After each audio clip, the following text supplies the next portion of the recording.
PowerPoint. Who says you can't get a second chance at a first impression? If you did something incredibly inappropriate or stupid, do not try to defend your behavior. There's only one thing that will work: the phrase, "I feel so embarrassed." Why? Because this one phrase accomplishes three very important things.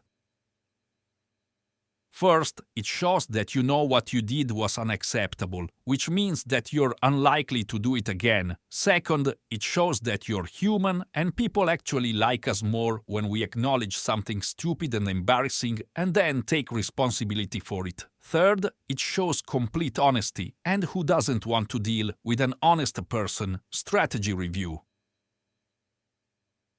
Smile. Smiling accomplishes four powerful things. It conveys confidence, happiness, and enthusiasm, and most important, it shows acceptance.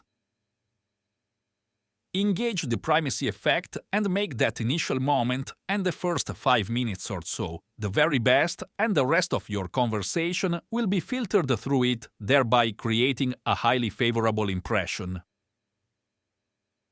The psychological phenomenon of accessibility and priming can dramatically influence how we are initially perceived. Lay the unconscious groundwork prior to your meeting. Ileri.